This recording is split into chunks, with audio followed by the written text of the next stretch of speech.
Okay. But we have had some patients that have done it, and then we got ready to thaw the embryo or embryos, they didn't survive. What's up, fertility fan?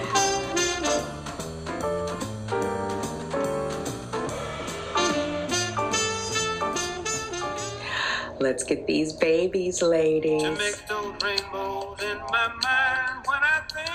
Hello there. Hello. How are you? Yes. Oh my God. The only thing that happened is the furniture got flip-flopped on my terrace, but we're safe. How about you? Good for you. We're safe too. Nice. Nice. Okay, my dear. Attention on you.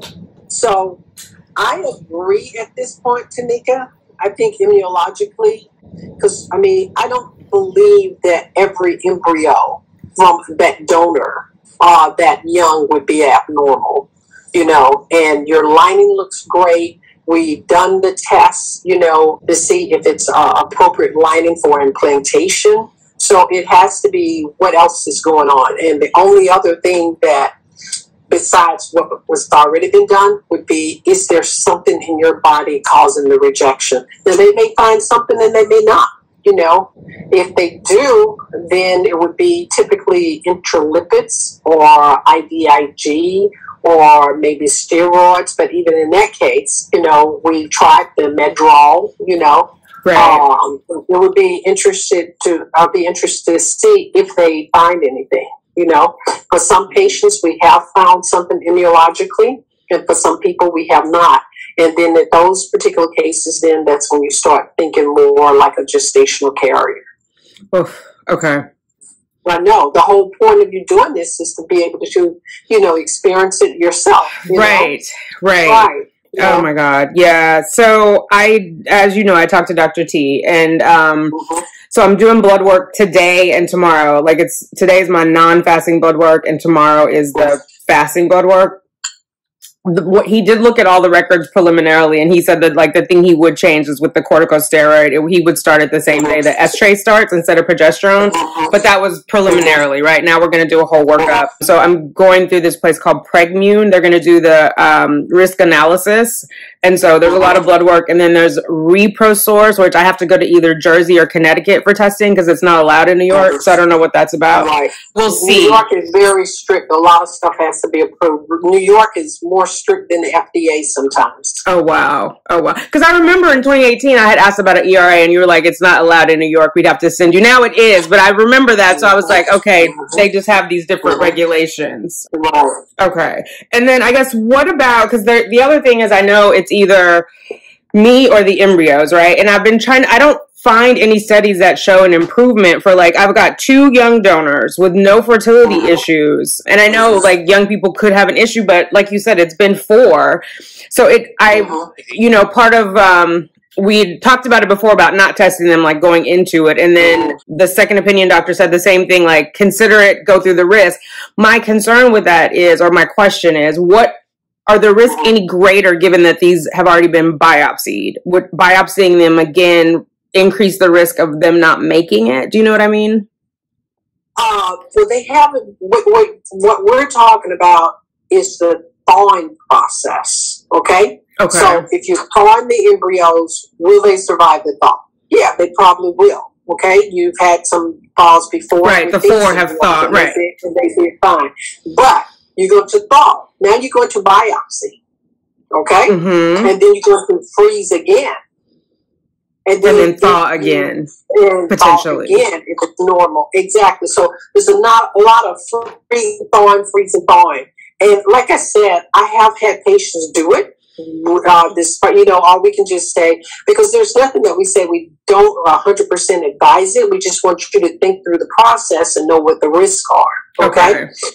So people have done it and had successful stories. Okay. But we have had some patients that have done it, and then we got ready to thaw the embryo or embryos, they didn't survive. But usually what I have seen is more in cases where a person had limited number of embryos. So if you only had 2 to 3 embryos, you're hoping at least 1 out of that 3. But if you only have 2, then it's very risky. When you have more, you may want to take the risk. Okay. And especially given that you've gone through this many times and we're getting the same result. Right.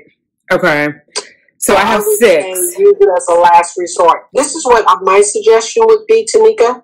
Let's say with Dr. T, they do the work and they work up and they do find something immunologically wrong. Okay? Then to me it would be worth saying, well, let's take a look, take care of the immunological thing, see if that does the trick. Okay? Okay. But if they find 0 wrong, then I would say as a last resort, then you may want to consider it. But just accepting what those risk factors are. Does that make sense? That does make sense. So like what, and I don't know if you can give it to me this specifically, what are the odds if I have 6 that they will, one, we don't know how many are going to be normal. Let's just say 4 of them. And then like, I don't understand I understand what you're saying about not surviving the second thaw, but what's the percentage or what's the, you know what I mean? Like, what's the risk rate? Well, the percentage it's going to be tough to say because a lot of people just don't do it. Okay. But I would say probably about a 5% chance. I'm not saying like 50, or I don't think it's super high or anything like that. You know, not all of them. I don't feel that every out of 6 that all 6 of them wouldn't survive. You know, the thaw. Right. You know, but the other big question is how many are normal. So if we had 6 that are normal, that would be great. The odds are in our favor. Right. You know, but if we only have 1, that was normal, then that may tell us something too. You know, if we only have 1 normal out of 6 for someone that young, then the question is going to be, well, maybe those other ones were abnormal. We don't know, you know, right? Because that would not be my expectation. My expectation would be that you would have more normals. You know, I have seen only in 1 case where a patient used frozen eggs, and she only had 1, but she only had 6 embryos. She had 6 embryos, and only 1 embryo from that donor was normal. You know, and that was shocking because that's typically not what we see. Right. Okay. Right. Yeah. And I'm asking because, you know, Dr. T is saying these tests will take 6 weeks. So my thought was, should I do it in parallel? But it sounds like we really should wait to hear the immunological results first. I mean, to me, that you've gone through great transfers, lining looked great, and all of that. I wouldn't risk putting another one in until you have done all of the testing where you feel secure. I've exhausted all possibilities now. Okay. And if I've exhausted everything, then I would say, okay, then we have no choice. Going on taking a risk, and or taking the risk of doing the biopsy of the embryos, and or just going to a gestational care. Okay. I think gestational care is like a step too far for me either way. One, I've already I'm about 50,000 in since December. And so like the expense of it, but then also I won't have any connection. Like it's not my biological, it's not my genetic child. And then I'm not going to have like the benefit of carrying it and getting some of the epigenetics. You know what I mean? Like, and not that I wouldn't love the child, but I just would be like, somebody would be handing me a baby. Do you know? Right. I totally get what you're saying. So totally it's just, I think it's a step too far for me. So hopefully, I mean, I hate that I'm saying this. Hopefully it is Dr. Thornton will be able to get the answer and it'll be immunological. He said it's like, it's a possibility. And the presumption is that it wouldn't be because I already had a child, but because Cheyenne is 27, things could have just changed. So, yeah. Oh, definitely. There's immunological things that you can be born with, but the majority of them are things that you would have acquired. Okay. Okay. That makes sense. All right. Can I just share with you? I have to tell somebody my experience at my last transfer because it was weird. And I did put it in the survey, so I'm not just like saying it, but I need to tell a human being. It was very odd. I went in there and I had to, like, right before I came in, I had to go to the bathroom. So, I couldn't hold it. So I emptied my bladder. That was the first thing. And I knew I had to rebuild it. Then the nurse comes in and says, "Are you ready?" There's 3 of us in the bays. I'm in the first bay nearest the door. She was like, "Are you ready?" I was like, "I'm not," because I couldn't hold it anymore. So I got to like rebuild it. Like I've only been drinking water for 30 minutes now. And so she was like, "Well, I have to take you in anyway, because the doctor's going to want to know because you're number 1.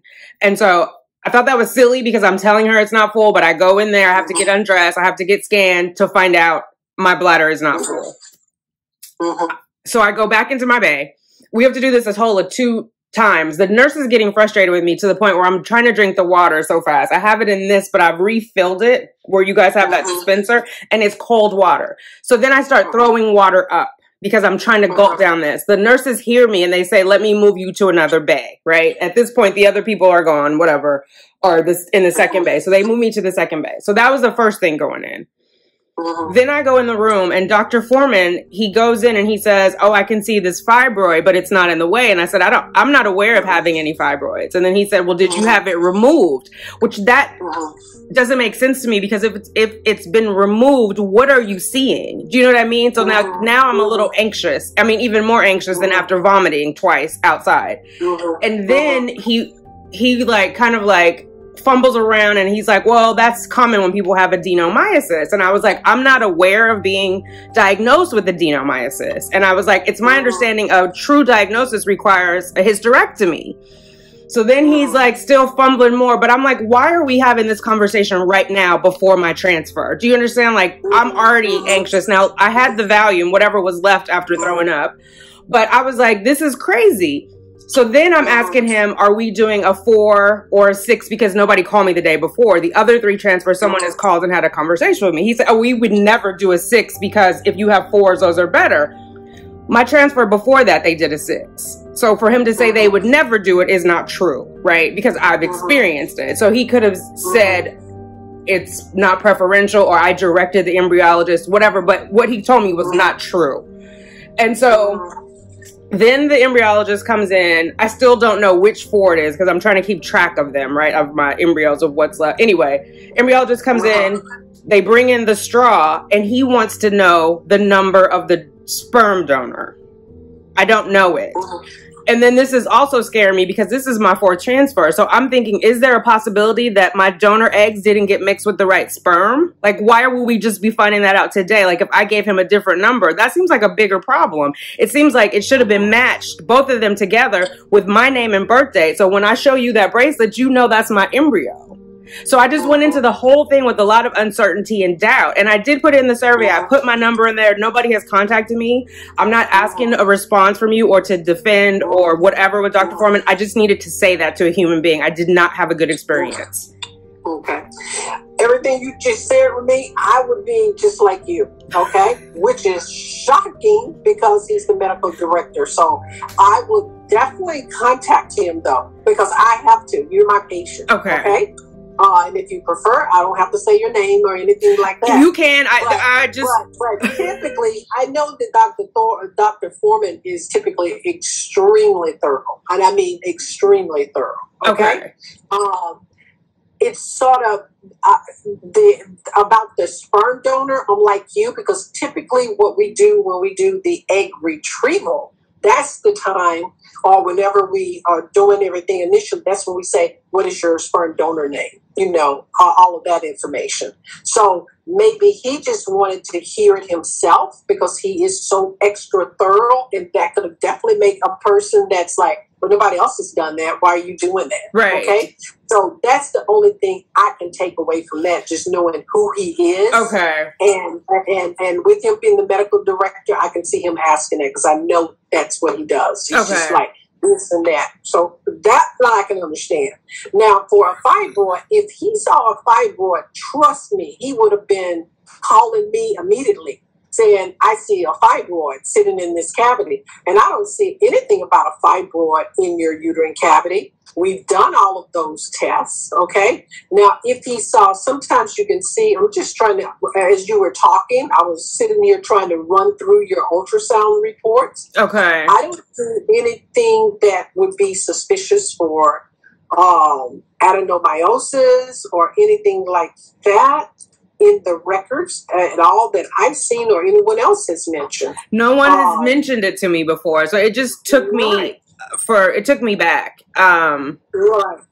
Yeah, I don't see any report, and I'm not only just looking at a report, I'm trying to actually look at ultrasounds, Okay. The images. Right. But Tanika, the only thing that I can do, because we are not radiologists, okay? Right. But we all are very capable of seeing a fibroid, you know, Right. and capable of seeing, you know, something suspicious for adenomyosis, but we always get those confirmed by a radiologist, okay? Right. But as you stated, and I'm happy that you know that, if a person has adenomyosis, there's no treatment that's different. You're not going to treat the patient, you're not going to change the protocol, you're not going to do anything any different because there's nothing to do. The only treatment for adenomyosis, if a person was symptomatic, meaning that they're having lots of pain or abnormal bleeding or something like that, is a hysterectomy, okay? Okay. But even with that, if a person has adenomyosis and they're asymptomatic, no bleeding, no pain or anything like that, you don't do anything. Okay. You know? So I don't know anything with that, but what I was going to suggest, just to make sure you have a peace of mind, is that we can get a formal ultrasound by a radiologist in terms of the pelvis, just to see what they see and what they tell us. Now, if he could very easily have seen like a little small fibroid in the muscle, and sometimes fibroids can be so small, nobody may even mention it because it's sort of insignificant, you know? Right. But I just don't see anything on any report anywhere about, you know, a fibroid. So that's what I can do there, you know, just to make sure that you have all the answers. Because I got your message about the fibroid, and I was like, at that time, I was looking like, where's the fibroid? I didn't see anything. It was a shock to me, and I was just like I said, I think, you know, he's a doctor. I get it. He's like clinical.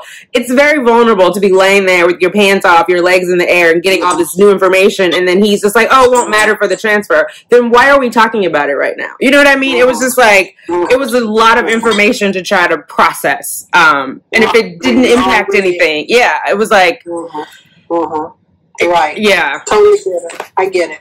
Well, I'm sorry about that. Thank you.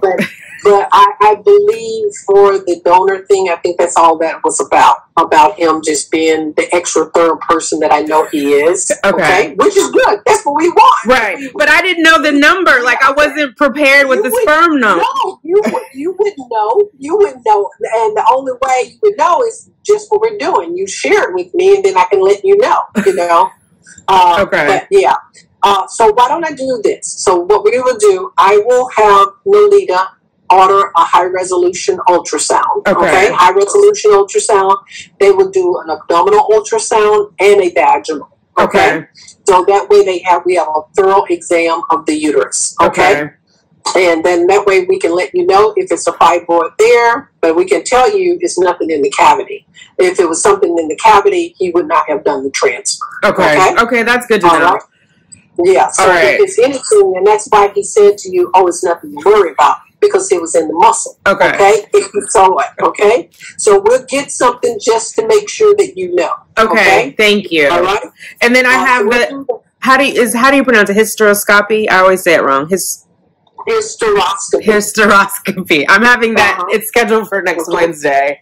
So I'll have that done. So the hysteroscopy is to make sure that there's nothing in the cavity. Okay? All right? And that will let you know if there's anything like a fibroid or anything like a little polyp is grown. Sometimes a person can have a very tiny fibroid, a very tiny polyp that you would not see, and especially when a person starts taking hormones, those things can feed on the growth of any of those things come from hormones. Okay? So we want to definitely see if anything has been stimulated. So that will be able to tell us that. So the hysteroscope will tell us about the inside of the cavity. Then we'll do a thorough ultrasound by the radiologist. And then we'll wait for Dr. Thornton's testing, immunological testing. And then you still have on the back burner the possibility of thawing the eggs embryos and testing. Okay, that makes sense. Timing wise, it's 6 weeks for these tests to be completed, and I'm just doing the blood work today. So that would put me, I think, November for a potential transfer, assuming we find an issue there and we don't have to move on to testing the embryos. So I know you guys closed the lab in December at some point? Like, is it midway? Is it? I'm just trying to like. It's usually toward the very end, like right around the Christmas holiday. So it's sort of like when people are not as busy anyway. Okay, gotcha. And then it typically goes over to like the first, I would say at least the first week of January. Okay. All right, that makes sense. I'm just trying to get in as many as I can because I've paid so much in insurance. Like I'm in the they're covering most of it. Yeah. What you're saying, before the year. Yes, before January 1 and it starts all over again. Trust me, we get it every year from invitation. Please get me in right now. It's like you pay it either way, but it's like I'm in that sweet spot. Like I don't want to reset. Anyway, it is what it is. Okay, so in the meantime, I'm going to work on my weight because I have picked up a little bit of weight. I'm going to try to get my BMI down since I have these 6 weeks, and then I'm going to just do a detox. Like this time, I mean, I'm glad I don't have to do another cycle. Just coming off the meds, I've been like super emotional. Just to relax, breathe for a moment. Yeah. Okay. So I'm going to do that. Okay. All right, thank you. I appreciate you, Dr. McConnell. You're welcome, my dear. Okay, I'll talk to you later. Bye. You too. Bye-bye. Okay. I'm always pronouncing these names wrong. I have to listen to it again because I always say it's adenomyosis, but that's not how you pronounce it. Anyway, mainly because I read a lot of the studies and not... What do you call it? I'm not hearing the words. I read a lot of studies. And so in my mind, I'm like sounding it out. Hooked on phonics. But with the medical terms, it gets a little more challenging. So, all right. I feel good about that. I think I like that approach because also just from a money perspective, like testing the embryos at the same time while I'm doing my test, that's like another $5,000. Not that it matters at this point. I'm in for a penny, in for a pound. But I do think gestational carrier is a step too far for me. So I'm going to pray. I'm going to manifest carrying my child. And yeah, it's like trying to get to the top of that mountain. All right. So hopefully that helped someone out there. It was definitely informative to me. And I'm glad I got to tell her about my experience with the doctor because that was crazy. That was crazy. So anyway, thanks for watching this. Talk to you later. Bye. Baby, that's to us all.